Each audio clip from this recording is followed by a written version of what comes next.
আজকে 19শে জ্যৈষ্ঠ, আজকে মঙ্গলবার, তিরোধান দিবস।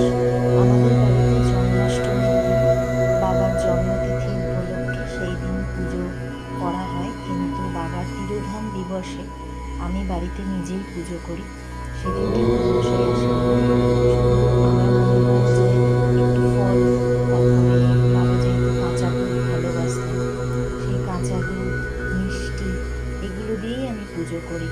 আর এই দিনে ভোগ নিবেদন করি না, মানে বাড়ির রান্না ভোগ সেইটা নিবেদন করি না, শুধু অমিত্তি, মিছরি, ফল, দুধ এগুলো দিয়েই আমি পুজো করি।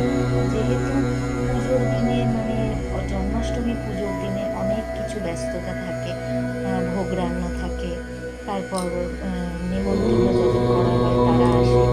হ্যাঁ, তো সেই জন্য অতটা সময় দিতে পারি না বা ওই দিকেই ব্যস্ত থাকতে হয়। বাবার কাছে বসে যে দুটো মনের কথা বলবো সেটা হয়ে ওঠে না।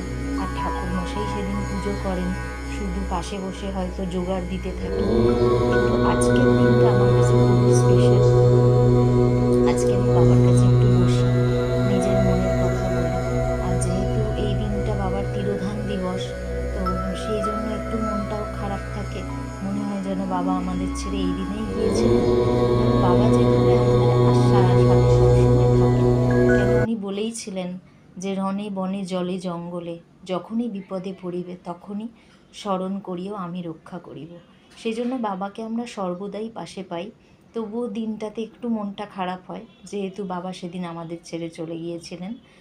আর বাড়িতে তো আমার লোকনাথ বাবার পুজো হয়ই, তাছাড়া আমার মায়ের মূর্তি রয়েছে, মা অন্নপূর্ণার ঘট পাতা রয়েছে, যেটা আমি নিত্য সেবা করে থাকি।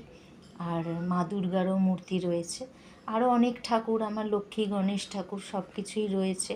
তো মোটামুটি সারাদিন বা সারা বছরে যতগুলো পুজো যখন পড়ে সেগুলো নিয়ে আমি ব্যস্ত থাকি। আমার মনে হয় যে জীবনে ঈশ্বরের থেকে বড় সাথী আর কেউ হয় না।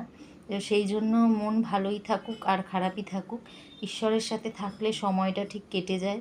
আর মনে হয় যে এমনই তিনি যে কোনো দিনই আমার পাশ থেকে সরে যাবেন না।